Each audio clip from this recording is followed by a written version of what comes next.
அடுத்ததாக பார்க்கக்கூடிய ராசிக்காரர்கள் சிம்ம ராசிக்காரர்கள்.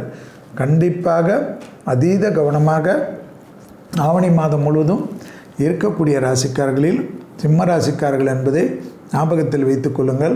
உங்கள் ராசியில்தான் சூரியன் இருப்பதனால் உஷ்ணாதிக்க நோய்களை மிக கவனமாக கையாள்வதும், கட்டி, சரங்கு, ஸ்கின் அலர்ஜி, நரம்பு சம்பந்தப்பட்ட உபத்திரம், ஷோல்டர் பெயின் போன்ற விஷயத்திற்கு உடற்பயிற்சி தான் இதற்கெல்லாம் ஒரே தீர்வு என்பதை ஞாபகத்தில் வைத்து கொள்ளுங்கள்.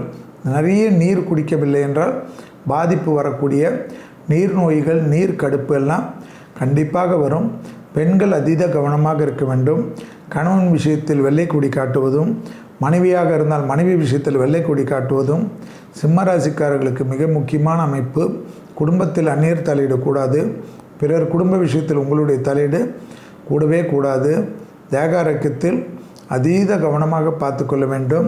கையெழுத்திடக்கூடிய விஷயத்தில் மிக மிக கவனமாக பார்த்து கொள்வது முக்கியமான அமைப்பு. அரசு துறை, அதிகாரிகள் துறை அதீத கவனமாக இருக்க வேண்டும். அரசியல்வாதிகள் மிக மிக கவனமாக இருக்க வேண்டும். நீங்கள் செய்யாத பழிபாவத்திற்கு ஆளாகக்கூடிய சூழ்நிலை பெரும் சிக்கலையோ பெரும் கஷ்டத்தையோ ஏற்படுத்திவிடும். கொடுத்த வாக்கை காப்பாற்றுவதற்கு சிறிது காலங்கள் ஆகக்கூடிய அமைப்பு ஏற்பட்டுள்ளலாம். பொறுமையாக கையாள்வது நன்மை தரும். இளம் வயதை சார்ந்த சிம்மராசிக்காரர்களுக்கு மன அழுத்தம் படிப்படியாக குறையக்கூடிய காலகட்டம் ஏற்படும். பெற்றோர்கள், பெரியோர்கள் உங்களை தாங்கி நின்று உங்கள் குறைகளை தீர்க்கக்கூடிய அமைப்பு ஏற்படும். 24 வயது ஆன சிம்மராசிக்காரர்கள் சிறிது கவனமாக இருப்பதும், காதல் அமைப்பாக இருந்தாலும், கணவன் அமைப்பாக இருந்தாலும், மனைவி அமைப்பாக இருந்தாலும் மனம் விட்டு பேசுவது உங்களுக்கு நல்லது, அவர்களுக்கு நல்லது.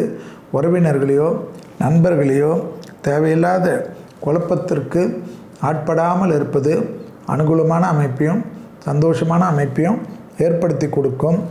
கண்டிப்பாக உத்தியோகம், தொழில், வியாபாரம் சம்பந்தப்பட்ட விஷயத்தில் அதை அட்ஜஸ்ட் செய்துவிட்டு செட்டிலாகி கொள்ளுங்கள். உணர்ச்சி வசப்பட்டு பேப்பர் போடுவதெல்லாம் கூடவே கூடாது என்பதையும் ஞாபகத்தில் வைத்து கொள்ளுங்கள். கண்டிப்பாக விநாயகருடைய வழிபாடு, துர்க்கையுடைய வழிபாடு சிறந்த பரிகாரமாக காணப்படுகிறது.